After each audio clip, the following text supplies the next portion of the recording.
Fala pessoal, aqui quem vos fala é Calialdo. Estamos de volta ao nosso canal Viver é Cristo, depois de um longo tempo. Isso mesmo. Eu acho que você deve ter sentido falta, né?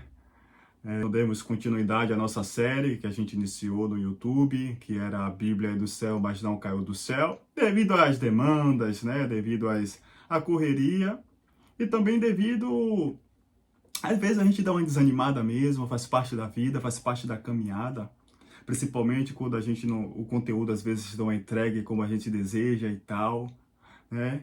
E a gente sabe que requer muito trabalho, requer pesquisa, requer estudo para poder produzir aqui um vídeo, né, de X minutos. Tem um esforço e todo aquele que produz conteúdo, todo aquele que se dedica, é assim mesmo, né? A gente sabe que o nosso trabalho no Senhor, ele não é vão, e não é mesmo. Então, por isso estamos aqui, né? Então, desde já eu peço que você se inscreva no canal, aqueles que não são inscritos, que você compartilhe esse vídeo, que você deixe seu like, isso ajuda muito. Então, o nosso primeiro vídeo foi A Bíblia é do céu, mas não caiu do céu. O segundo foi a tradição oral, né? Está aí no canal, você pode acessar. E o terceiro vídeo foi da escrita ao hebraico, como é que surge o hebraico bíblico dentro da tradição hebraica. E agora, hoje, estamos aqui para aprender a divisão do Antigo Testamento como você nunca viu. Isso mesmo, a divisão do Antigo Testamento ou da Bíblia hebraica como você nunca viu. Então, vamos nessa aprender mais um pouco a respeito da Bíblia Sagrada, certo? Então, a Bíblia hebraica, o Antigo Testamento, está dividida em três partes, ou seja, chamada pelo acrônimo Tanar, que é o acróstico das três primeiras letras da divisão do Antigo Testamento: a Torá, o Nebiim e o Ketuvim, ou seja, a lei, os profetas e os escritos. Então é importante a gente salientar que o Antigo Testamento está dividido de forma tripartite, ou seja, em três partes, né, que é a lei, os profetas e os escritos. Então, a lei que é considerada a lei de Moisés, ou seja, a Torá, ela possui 5 livros. Você já conhece muito bem isso, que é, o primeiro livro é o Gênesis, o segundo livro é Êxodo, o terceiro livro é Levítico, o quarto, Número, e o quinto, Deuteronômio. Mas um ponto importante que eu gostaria de compartilhar com você, que vai servir de aprendizado. O livro de Gênesis, Gênesis que é uma palavra grega, mas lá no hebraico, a palavra que está lá, né, que deu nome, vamos dizer assim, ao livro de Gênesis, é uma palavra hebraica, Bereshit, né? Bereshit, ou seja, no princípio. Então, todos os 5 livros da Torá ou do Pentateuco, né, como você conhece também, todo livro inicia com uma frase. E essa frase inicial passou a ser, né, considerada o nome do livro. Então, se você abrir a sua Bíblia aí, em Gênesis 1, você vai ver rapidinho que está escrito lá, no princípio, ou seja, Bereshit, né? No princípio criou Deus. Então, grava isso. O segundo livro, que é o livro de Êxodo, né? Que é o livro Shemot, do hebraico, Shemot. Esse livro é chamado dos livros dos nomes, né? Shemot significa nomes. Se você também abrir, logo no primeiro capítulo, eu vou abrir aqui a minha Bíblia.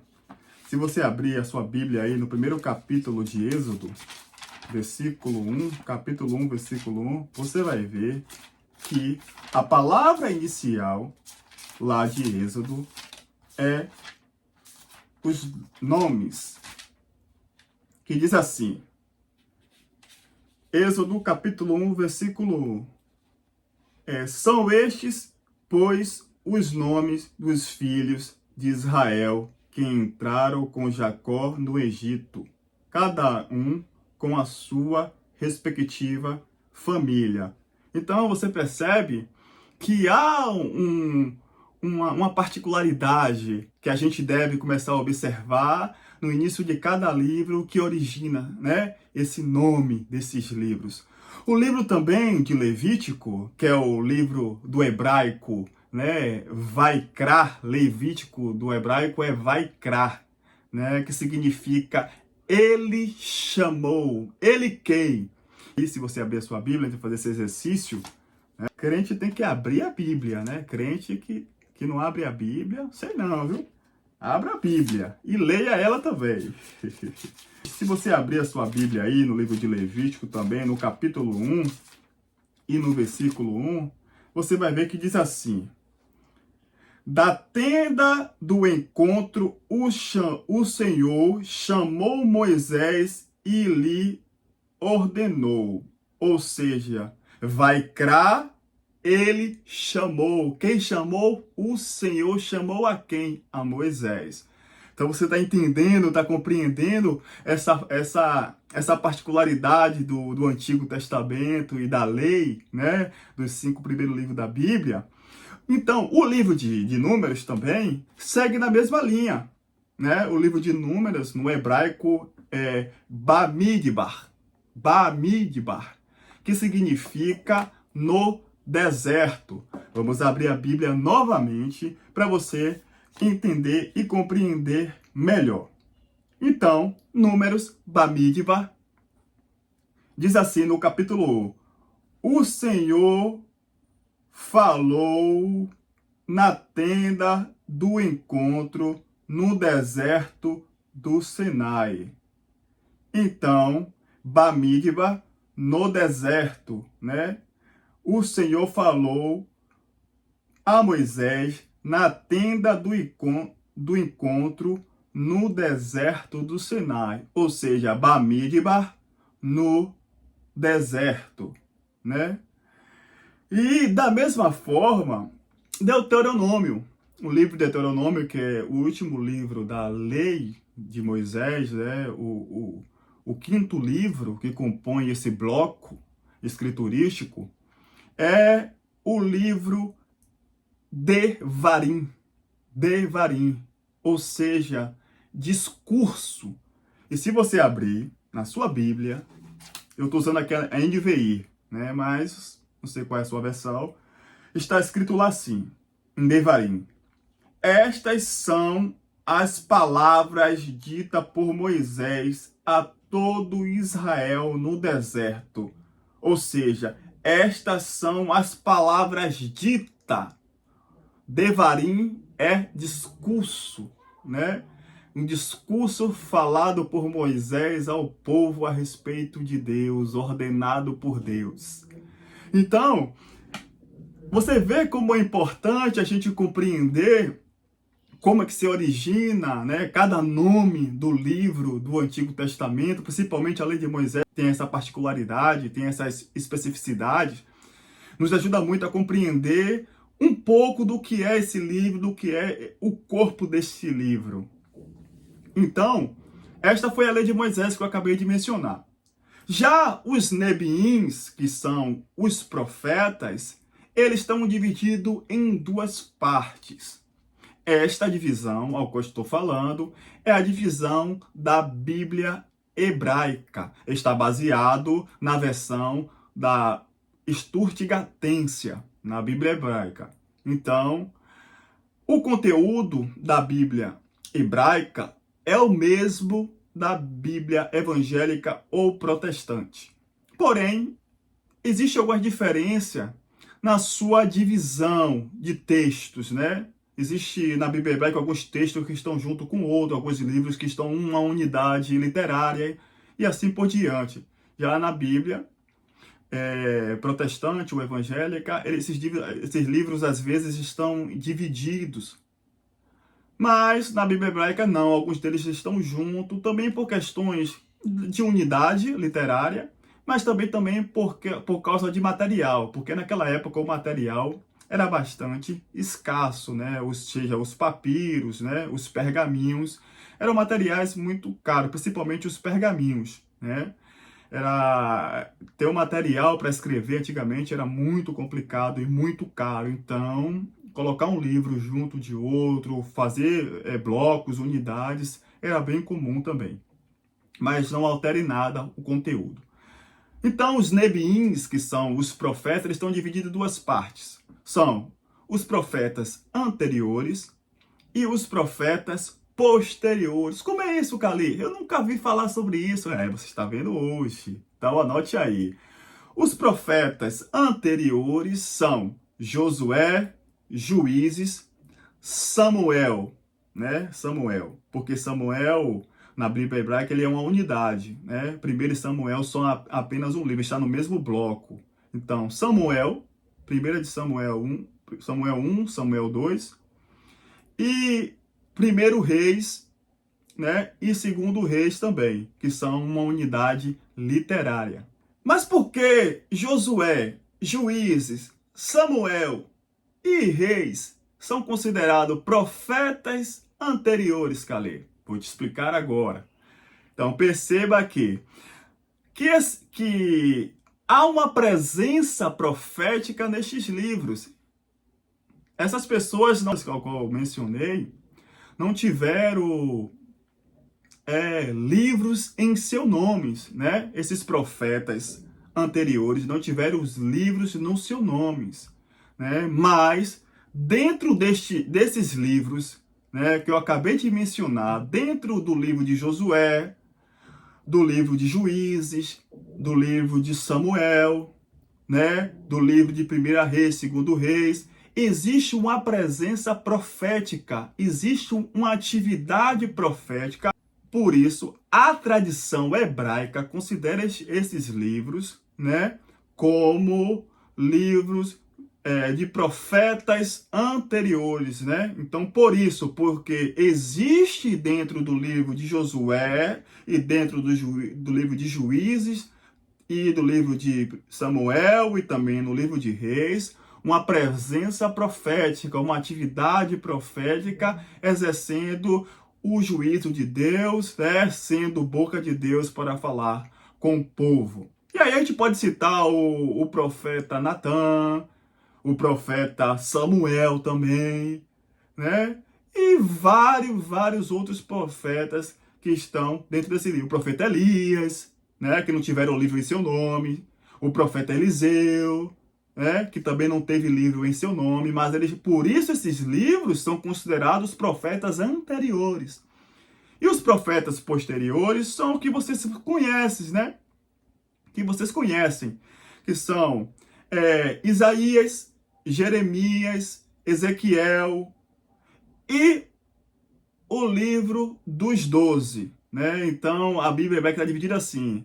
Os profetas menores, ao qual nós consideramos pela quantidade de escrito, né, pelo tamanho do seu livro, né, vamos dizer assim, está em apenas um bloco na tradição hebraica, né? Faz parte de apenas um documento, faz parte de apenas um documento só. Estão inclusos os profetas que consideramos na tradição cristã evangélica como os profetas menores, que são Oséias, Joel, Amós, Obadias, Jonas, Miqueias, Naum, Abacuque, Sofonias, Ageu, Zacarias e também Malaquias. Então, muito interessante, profetas anteriores e profetas posteriores. E a terceira parte da Bíblia, né, que está dividida entre lei, né, profetas e escritos, estão os ketuvins, né, que são os escritos.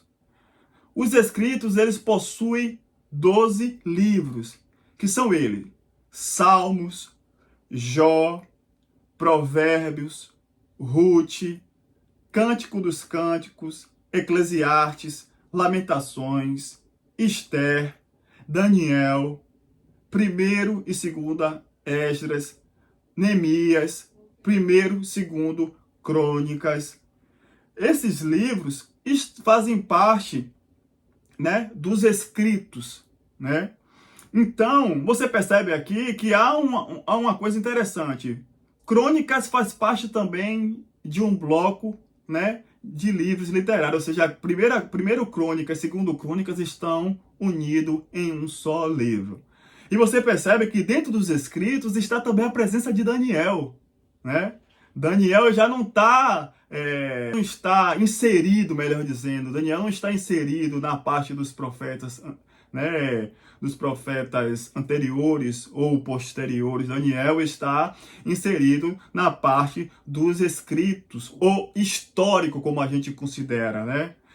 E por questões, né, literária, por questões histórica, por questões de datação do texto de Daniel também ser um pouco mais tardio, tem toda uma discussão, né, sobre isso, mas também por causa da natureza apocalíptica de Daniel. Daniel faz parte de um gênero literário apocalíptico. Então, por isso, os judeus, principalmente os judeus do anterior, né, ao segundo templo, ainda não lidava ainda muito bem com essa ideia dessa literatura apocalíptica. Então, existe essa questão também, né, de Daniel ser um profeta apocalíptico, que faz parte de um contexto, né, que está nascendo ali no judaísmo do segundo templo, né, a questão do apocalipsismo. Então, essa divisão da Tanar, né, que é leis, profetas e escritos, totaliza cerca de 25 livros, né? Aí você percebe que a Bíblia hebraica, ao qual os judeus consideram como as escrituras sagradas, né? Os judeus ortodoxos consideram como escritura sagrada, considera esses livros, né, como livros sendo autoritativos, né, para a fé, para a vida com Deus, ou seja, inspirado por Deus. E é interessante que também destacar, diferentemente da nossa Bíblia, né, do Antigo Testamento, o nosso Antigo Testamento possui 39 livros, né, e o deles possui apenas 25. Mas tem outras versões que chegam do Antigo Testamento, né, da Bíblia hebraica, vamos dizer assim, que possui 25, tem versão que possui 22, tem versão que possui 24 livros. Tudo isso porque os judeus, quando foi produzido os escritos, eles colocaram junto, como eu havia falado, né? Samuel é um livro só, né? Reis também é um livro só, Crônicas também é um livro só. Tem versão que Jeremias está junto de Lamentações. É importante isso porque você já pode ler aí Jeremias junto com Lamentações, né? Os 12 profetas, os profetas menores estão junto também. Ruth também está junto de Juízes, né? No mesmo livro, no mesmo esboço, né? No mesmo material, no mesmo documento. São particularidades que você precisa compreender e até para você ler às vezes melhor o texto, né? Vendo que esses textos estão juntos, né? E você começa a ler um, lê outro em segmento, faz as comparações, isso ajuda muito a compreender a palavra de Deus. Mas, né, entretanto, todavia, o material ao qual a gente usa, né, protestantes evangélicos, de 39 livros, é o mesmo documento, né, é o mesmo material. O que muda é a divisão. Hoje a gente tem, né, papel à vontade, né, arquivo à vontade para poder escrever quantos livros a gente quiser. Antigamente havia uma escassez de documento, havia uma escassez de papel, nem papel se tinha, né? Era folhas de junco e pele de animais ao qual os escribas escreviam. Então hoje a gente pode escrever, dividir os livros, né, em capítulos, em versículos, e aí assim vai. Mas antigamente esses livros estavam agrupados. Então é bom destacar que a lista que segue, essa lista que a gente citou, é bom destacar que essa lista que a gente citou segue a proposta da Bíblia hebraica Stuttgartensia, né? E é isso. Então fique com Deus. Espero que vocês tenham gostado deste vídeo. Espero que vocês tenham curtido bastante.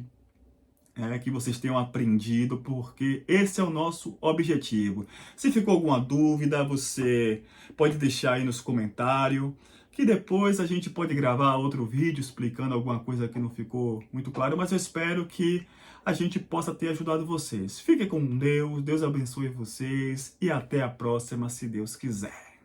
Valeu!